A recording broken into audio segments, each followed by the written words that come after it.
ആമിൽ അൽ റസൂൽ അധ്യായം 20.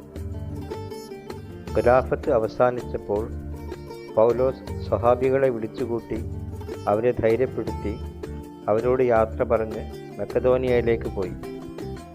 ആ പ്രദേശങ്ങളിൽ കൂടി യാത്ര ചെയ്ത് മോമിനീങ്ങളെ ധൈര്യപ്പെടുത്തിയിട്ട് യുനാനിയിലെത്തി.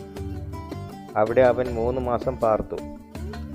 അവിടെ നിന്ന് സിറിയയിലേക്ക് കപ്പൽ കയറാൻ തയ്യാറായിരിക്കുമ്പോൾ ജൂതന്മാർ അവനെതിരായി ഗൂഢാലോചന നടത്തുന്നു എന്നറിഞ്ഞിട്ട് മക്കെദോനിയയിലൂടെ തിരിച്ചു പോകാൻ അവൻ തീരുമാനിച്ചു. ബെറോവയിലെ പീറൂസിൻ്റെ മകനായ സോപ്പാത്തർ, തെസലോനിക്കക്കാരായ അരിസ്താർക്കൂസും സെക്കന്തൂസും, ദർബേക്കാരനായ ഗായിയൂസ്, തിമോത്തി, ആസ്യയിൽ നിന്നുള്ള തിക്കിക്കോസും ത്രോഫിമോസും ആസ്യ വരെ അവനോടൊപ്പം ഉണ്ടായിരുന്നു. അവർ ഞങ്ങൾക്ക് മുമ്പായി പോയി ത്രോവാസിൽ ഞങ്ങളെ കാത്തിരുന്നു.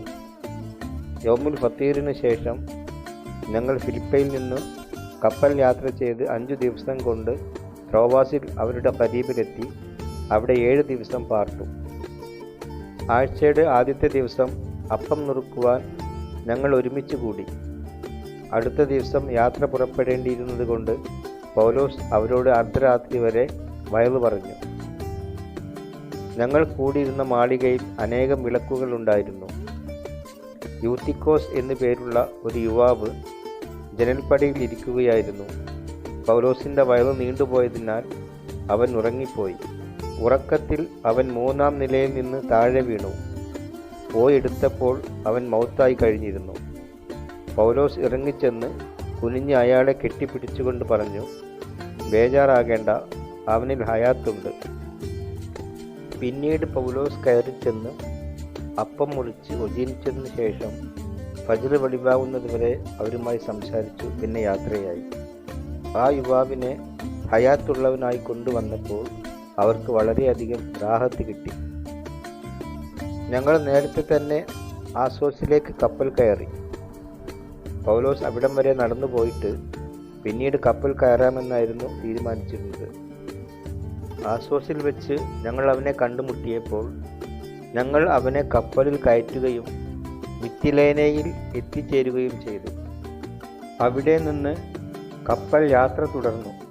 അടുത്ത ദിവസം ഞങ്ങൾ കിയോസ് ദ്വീപിൻ്റെ എതിർവശത്തെത്തി. പിറ്റേ ദിവസം ഞങ്ങൾ സാമോസ് ദ്വീപിലും എത്തി. അതിൻ്റെ അടുത്ത ദിവസം മിലേത്തോസിൽ എത്തുകയും ചെയ്തു. ഈദുൽ ഫത്തീറിന് മുമ്പ് ജെറുസലേമിൽ എത്തുവാൻ പൗലോസിന് തിടുക്കമായിരുന്നു. അതിനാൽ ആസ്യയിൽ വക്ത് ചെലവഴിക്കുന്നത് ഒഴിവാക്കാൻ എഫേസോസിൽ ഇറങ്ങാതെ കടന്നു പോകണമെന്ന് പൗലോസ് തീരുമാനിച്ചിരുന്നു. അതുകൊണ്ട് മിലേത്തോസിൽ നിന്ന് പൗലോസ് എഫേസോസിലേക്ക് ആളയച്ച് മഹലിലെ ഷെയ്ഖുമാരെ വരുത്തി. അവർ വന്നപ്പോൾ പൗലോസ് പറഞ്ഞു, ഞാൻ ആസ്യയിൽ കാലുകുത്തിയ ദിവസം മുതൽ എല്ലാ സമയവും നിങ്ങളോടുകൂടെ എങ്ങനെ ജീവിച്ചുവെന്ന് നിങ്ങൾക്കെല്ലാവർക്കും അറിയാമല്ലോ. ഞാൻ പൂർണ്ണ അദബോടെയും കണ്ണുനീരോടെയും ജൂതന്മാരുടെ ഗൂഢാലോചനയാൽ എനിക്കുണ്ടായ പരീക്ഷണങ്ങളെ നേരിട്ടുകൊണ്ട് റബ്ബിന് ഖിദ്മത്ത് ചെയ്തു. നിങ്ങൾക്ക് പ്രയോജനമുള്ള ഒരു കാര്യവും പറഞ്ഞു തരാൻ ഞാൻ മടി കാണിച്ചിട്ടില്ല. പരസ്യമായും ബൈത്തുകളിൽ വെച്ചും ഞാൻ നിങ്ങൾക്ക് തേളിയും തന്നു.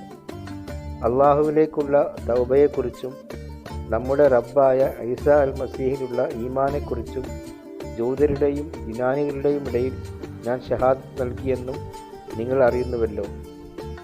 ഇപ്പോൾ ഇതാ റൂഹുൽ ഖുദ്ദൂസിൻ്റെ പ്രേരണയാൽ ഞാൻ ജെറുസലേമിലേക്ക് പോകുന്നു. അവിടെ എനിക്ക് എന്തു സംഭവിക്കുമെന്ന് അറിയില്ല.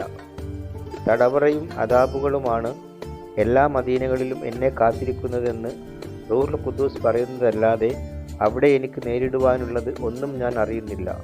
എന്നാൽ എൻ്റെ ഹയാത്ത് ഏതെങ്കിലും വിധത്തിൽ വിലപ്പെട്ടതായി ഞാൻ കണക്കാക്കുന്നില്ല. എൻ്റെ ഓട്ടവും അള്ളാഹുവിൻ്റെ നിയമത്തിൻ്റെ ഇഞ്ചീലിന് ഷഹാദത്ത് നൽകുന്നതും റബ്ബായ ഈസയിൽ നിന്ന് കബൂലാക്കിയ ദൗത്യം കാമിലാക്കണമെന്ന് മാത്രമേ ഞാൻ ആഗ്രഹിക്കുന്നുള്ളൂ. അള്ളാഹുവിൻ്റെ രാജ്യത്തെക്കുറിച്ച് ഖുതുബ പറഞ്ഞുകൊണ്ട് നിങ്ങളുടെ ഇടയിൽ ഞാൻ നടന്നു. എന്നാൽ ഇനിയൊരിക്കലും നിങ്ങൾ എൻ്റെ മുഖം കാണുകയില്ലെന്ന് ഞാൻ ഇപ്പോൾ അറിയുന്നു. അതുകൊണ്ട് നിങ്ങളിൽ ആരെങ്കിലും ഫസാദാക്കപ്പെട്ടാൽ, ആരുടെയും രക്തം സംബന്ധിച്ച് ഞാൻ കുറ്റക്കാരനല്ലെന്ന് ഇന്ന് ഞാൻ ജഹറായി പറയുന്നു.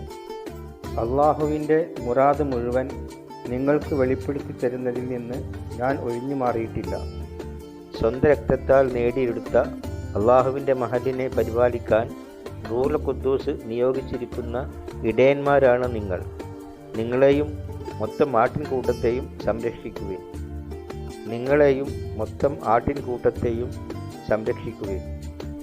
ഞാൻ പോയതിനു ശേഷം ക്രൂരരായ ചെന്നായ്ക്കൾ നിങ്ങളുടെ ഇടയിൽ വരുമെന്നും അവ ആട്ടിൻകൂട്ടത്തിനോട് റഹ്മത്ത് കാണിക്കുകയില്ലെന്നും എനിക്കറിയാം. സ്വഹാബികളെ തങ്ങളുടെ കൂടെ കൂട്ടാൻ വേണ്ടി സത്യത്തെ വളച്ചൊടിച്ചു പറയുന്നവർ നിങ്ങളുടെ ഇടയിൽ നിന്നു തന്നെ മുമ്പോട്ട് വരും. അതിനാൽ നിങ്ങൾ ഉണർന്നിരിക്കുക. 3 വർഷം രാത്രിയും പകലും ഇടവിടാതെ കണ്ണുനീരോടെ നിങ്ങളെ ഓരോരുത്തരെയും താലീമാക്കുന്നതിൽ ഒട്ടും കുറവ് വന്നിട്ടില്ലെന്നും ഓർക്കുവിൻ. നിങ്ങളുടെ ജീവിതത്തെ പടുത്തുയർത്തുവാനും സകല സ്വാലിഹീങ്ങളുടെയും ഇടയിൽ അവകാശമായി ലഭിക്കുന്ന ബർക്കത്തുകൾ നിങ്ങൾക്ക് തരുവാനും കഴിയുന്ന അള്ളാഹുവിൻ്റെ പരിപാലനത്തിലും നേമത്തിൻ്റെ കലാമിനും ഞാൻ ഇപ്പോൾ നിങ്ങളെ സമർപ്പിക്കുന്നു.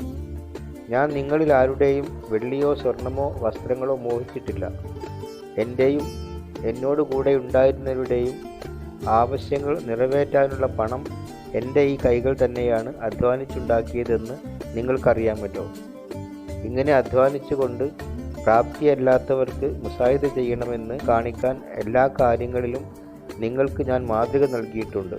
വാങ്ങുന്നതിനേക്കാൾ കൊടുക്കുന്നതാണ് നസീബ് എന്ന് പറഞ്ഞ റബ്ബായ ഈസയുടെ കലാമുകൾ നിങ്ങൾ ഓർത്തുകൊള്ളുക. ഇങ്ങനെ പറഞ്ഞതിന് ശേഷം അവൻ സുജൂദ് ചെയ്ത് മറ്റെല്ലാവരോടും കൂടെ ദുആ ചെയ്തു. അവരെല്ലാവരും കരഞ്ഞുകൊണ്ട് പൗലോസിനെ കെട്ടിപ്പിടിച്ച് ചുംബിക്കുകയും ചെയ്തു. നിങ്ങൾ ഇനി എൻ്റെ മുഖം കാണുകയില്ല എന്ന് പറഞ്ഞതിനെക്കുറിച്ചാണ് എല്ലാവരും കൂടുതൽ ദുഃഖിച്ചത്.